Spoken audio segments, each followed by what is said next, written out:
À notre Dieu et à notre Seigneur, soit toute la gloire, soit tout l'honneur, soit toute la louange, soit toute l'élévation. Le Dieu qui est avec nous, le Dieu qui marche avec nous, le Dieu qui nous conduit sur les sentiers qu'il dispose lui-même. Mais en plus, le Dieu qui se lève en notre faveur pour montrer sa gloire, sa grandeur, sa puissance, son autorité et son règne. Chers amis de Parole et Prière, il faut que vous sachiez que si nous avons vécu à nouveau le souvenir de la résurrection de Jésus-Christ, c'est qu'il y a quelque chose pour nous auprès de Dieu et il n'est pas possible que nous n'entrions pas en possession de l'héritage qui nous est échu. C'est pourquoi nous allons parcourir les sentiers de la parole de Dieu. Nous allons en tirer notre héritage. Nous allons parler de notre position. Nous allons parler de la qualité de la relation de Dieu avec nous. Il y a quelque chose dedans pour nous. S'il vous plaît. Alors, je voudrais qu'on lise aujourd'hui un seul verset. Un seul verset. Jérémie chapitre 29, le verset 11. Jérémie chapitre 29, le verset 11. Car je connais les projets que j'ai formés sur vous, dit l'Éternel, projets de paix et non de malheur, afin de vous donner un avenir et de l'espérance. Amen. Seigneur, ta parole est bonne pour nous. Et à ce rendez-vous de parole et prière, donne-nous d'entrer dans la vie de cette parole et de donner gloire à ton nom. Au nom de Jésus. Amen.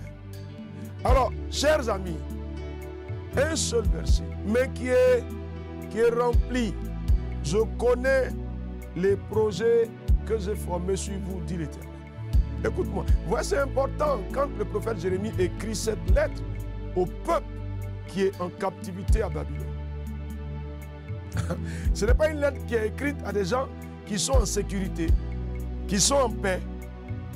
La lettre est écrite à des gens qui ont été arrachés à leur patrie et qui ont été conduits en captivité sur une terre étrangère. Ah, chers amis, ah oui, je me réjouis de savoir que Dieu lui-même, qui en son temps a parlé à son peuple, et parce que son peuple n'a pas daigné écouter ce qu'il disait, Dieu a conduit son peuple en captivité. Je me réjouis que ce Dieu-là revienne lui-même et que ce Dieu-là dise au prophète Jérémie, écris-leur une lettre et dis-leur. Et dans la lettre, Jérémie va écrire ça. Alors, avant d'aller plus loin, je voudrais te demander, qu'est-ce que tu crois? Ce que tu appelles la crise, ce que tu appelles les difficultés, ce que tu appelles le doute, ce que tu appelles l'incertitude, ce que tu appelles la peur, ce que même tu appelles les ténèbres, quand tu t'y trouves, est-ce que les projets de Dieu pour toi demeurent ou ils sont abrogés? Ah, cher ami.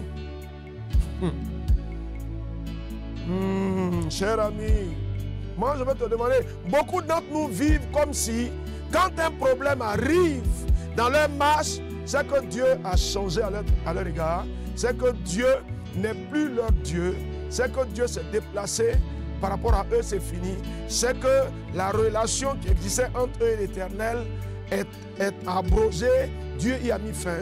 Non, je suis désolé pour toi si tu es encore dans cette pensée dangereuse, et je veux te dire, selon ce que la parole de l'Éternel déclare, que les projets de l'Éternel pour moi demeurent. Nom de Jésus, cher ami. Ah, qu'est-ce que tu me dis? Les projets de l'Éternel pour moi demeurent. Il demeure. Ah, quoi qu'il en soit, quelle que soit la situation que je peux traverser, les projets de l'Éternel pour moi demeurent. La parole de l'Éternel qui me concerne demeure. Je le déclare au nom de Jésus. Ah, mais il faut que tu saches que le trouble fait partie de la vie, que la crise fait partie de la vie. Mais Jésus nous a sauvés par la crise. Ah, et il nous a dit, si lui qui est le bois vert, on lui a fait ça, nous qui sommes les bois secs, il faut que nous nous apprêtions. Mais Jésus est en train de nous dire que ça va venir. Mais est-ce que parce que la crise arrive, ça veut dire que Dieu nous a effacés de son mémoire, de son testament? Non, je veux que tu t'en assures. Je veux que tu t'en assures, cher ami. Et Jésus est ressuscité. Il est ressuscité. Mais encore plus, il est monté au ciel. Mais encore plus loin, il est assis à la droite de Dieu le Père. Et là-bas, il intercède pour nous. Attends, dis-moi. Attends, dis-moi, cher ami. Cher ami, c'est que Jésus est venu accomplir à travers la mort et la résurrection. Si toi-même, tu ne peux pas croire, ah, mais je t'interpelle. Parce que Jésus est prêt pour accomplir parfaitement ce que la Bible a annoncé. Donc, les projets de l'Éternel pour moi demeurent. Au nom de Jésus-Christ. Je le crois, je le confesse. Seigneur, je m'établis dans cette certitude. Dieu a des projets pour moi. Et ces projets-là demeurent et ils vont s'accomplir. Je le déclare. Vas-y, dis quelque chose. Si jusqu'à ce jour, les projets, les promesses de l'Éternel ont tardé, je déclare, Seigneur, que le temps est arrivé où Dieu les pousse à leur accomplissement. Nom de Jésus-Christ, je le déclare, Seigneur. Je m'établis dans le chemin de l'accomplissement de ces promesses-là. Au nom de Jésus-Christ, ma vie voit l'accomplissement des promesses de Dieu. Au nom de Jésus-Christ, oh Dieu, tu as des promesses que tu as faites. Tu as des projets pour moi. Et ces projets-là sont vrais. Ces projets sont réels. Je déclare sur ma vie. Je déclare sur ma maison. Oh Seigneur, tes projets vont s'accomplir. Ils s'accomplissent ou bien ils ne s'accomplissent pas? Chers amis, il y a quelque chose que tu dois faire. Tu n'y arrives pas. Soit parce que la chose paraît à tes yeux un peu trop difficile. Ou alors les ressources, tant humaines ou matérielles, dont tu peux avoir besoin font défaut. Mais est-ce que ça veut dire que ce que tu as à faire là est annulé? Non. Dieu veut que tu le fasses. Et je veux que tu crois. Je vais le faire. Dieu t'a dit, va faire des études. J'en ai besoin. Ça coûte beaucoup d'argent. Et tu es un peu effrayé. Mais je veux que tu déclares. Ça va se faire. Vas-y, chers amis, cher ami. Ça va se faire. Vas-y. L'Éternel te dit, par exemple, ma fille, tu te marieras. Mais tu es en train de prendre de l'âge, il n'y a personne qui vient vers toi. Je veux que tu dises de ta bouche que l'Éternel, parce que tu l'as dit, ça va se faire. Tes projets, tes promesses contenues dans ta parole pour moi vont s'accomplir. Qu'est-ce que tu crois, s'il te plaît? Qu'est-ce que tu crois? Tu as fait des études, tu as eu des diplômes, tu es assis, tu cherches du travail, tu n'en trouves pas. Tu es découragé, tu es abattu. Mais je veux que tu déclares que je vais travailler. Ça fait partie des projets de l'Éternel. Le Nouveau Testament nous dit que celui qui ne veut pas travailler ne mange pas non plus. Est-ce que tu veux travailler? Ça fait partie des projets de Dieu. Il a été le premier à travailler. Donc tu dis quoi? Je vais travailler. Il faut le déclarer. Seigneur, au nom de Jésus-Christ, dans la saison dans laquelle nous sommes. Seigneur, jusqu'au terme de ce semestre, qui finit fin juin, quelque chose de divin s'accomplit en ma faveur. Une porte s'ouvre pour le travail. Nom de Jésus, cher ami, il faut dire quelque chose. Les promesses de la guérison, elles sont réelles. Elles sont réelles. La maladie te fatigue. La maladie te fatigue. Et puis tu es désespéré. Tu te poses même la question pour savoir, mais si Dieu est avec moi, pourquoi toutes ces choses-là m'arrivent telles comme Gédéon? Mais l'Éternel lui a dit, va avec la force que tu as. Cher ami, est-ce que tu peux dire quelque chose, cher frère, chère soeur? Est-ce que tu peux déclarer, la guérison est mon héritage, je le déclare? Non, Jésus-Christ, oui, parce que Jésus a pris sur lui mes maladies, mes infirmités, et par les meurtrissures que Jésus-Christ a portées, j'ai reçu la guérison en héritage. Cette promesse-là, elle s'accomplit pour moi. Non, Jésus-Christ, qu'est-ce que tu dis? Vas-y, il faut déclarer avec assurance. La promesse s'accomplit, le Dieu des cieux pousse sa promesse à son accomplissement. Écoute ce qu'il dit. Il dit, je connais les projets que j'ai formés sur toi. Cher ami, tu vois, si c'était un homme qui parlait comme ça, on allait avoir des difficultés. Parce qu'un homme qui fait des promesses, il peut se trouver incapable de les accomplir. Mais il s'agit de Dieu, celui dont l'ange a parlé dans Luc chapitre 1 au verset 37. Il a dit à Marie, rien n'est impossible à Dieu, parce qu'il lui a annoncé quelque chose qui n'avait jamais eu lieu de mémoire d'homme, une femme qui tombe enceinte sans qu'elle soit allée avec un homme. Mais l'ange lui a dit que la puissance du Très-Haut te couvrira. Ah, cher ami, est-ce que Dieu qui connaît ces promesses-là, est-ce que Dieu va les accomplir ou bien il ne va pas les accomplir? Je ne dis même pas peu, parce que Dieu est au-delà du pouvoir faire. Dieu est tout puissant pour accomplir. Donc je veux que tu me parles. Seigneur, tu les connais. Les promesses que tu as formulées sur ma vie.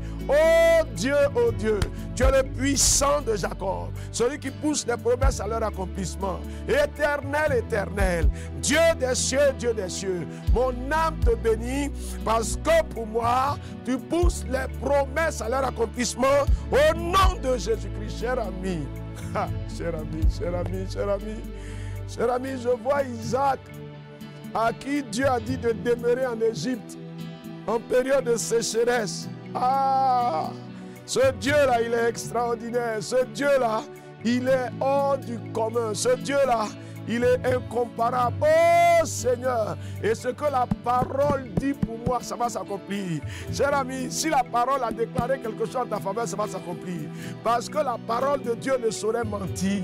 La parole de Dieu ne saurait mentir. Donc Dieu dit, il connaît. Il fait ou bien il ne fait pas. Qu'est-ce que tu dis? Je veux savoir ce que tu crois.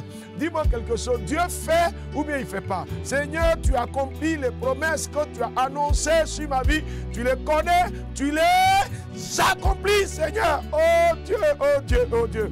Oh Dieu, ma vie entre dans un cycle d'accomplissement. Ma vie en moi. Cher ami, s'il y a quelque chose qui a manqué, au nom des promesses de l'Éternel, que ce soit la provision matérielle, que ce soit la nourriture, que ce soit l'habit, que ce soit une maison où loger, que ce soit un travail, que ce soit l'entrée dans le mariage, que ce soit la bonne santé. Qu'est-ce que tu dis? Contenu dans la parole de Dieu pour moi. Seigneur, tu accomplis, tu accomplis. Tu les connais parce que c'est toi qui as fait les promesses. Tu accomplis, tu accomplis. Seigneur, tu accomplis les promesses. Elles sont contenues dans ta parole. Oh Dieu, je le crois. Et je confesse au nom de Jésus-Christ les promesses de Dieu contenues dans sa parole courent à leur accomplissement en ma faveur, en faveur de ma maison. Cher ami, vas-y, dis quelque chose s'il te plaît. Je veux qu'avec assurance tu parles. Il y a quelque chose qui est en train de s'accomplir dans le ciel en ta faveur. Il y a un changement que Dieu est en train d'opérer en ta faveur. Ah, il est en train d'ouvrir une porte. Elle s'ouvre, elle s'ouvre. Les promesses qui ont tardé courent à leur accomplissement. Seigneur, je le crois, c'est pourquoi je le confesse. Tes promesses courent à leur accomplissement. Elles courent, elles courent, elles courent, elles courent. Je les reçois, Seigneur. Je reçois l'accomplissement. Je reçois l'accomplissement des promesses que tu as faites. Tu connais les projets. Ce sont des projets de paix et non de malheur. Le malheur s'éloigne de ma vie et le bonheur arrive. La paix s'attache à moi. Le malheur fuit loin de moi et la paix m'environne. Le malheur s'échappe de mon environnement. Au nom de Jésus-Christ et la paix de l'Éternel qui surpasse toute intelligence marche avec moi. Au nom de Jésus-Christ. Amen. C'était parole et puis.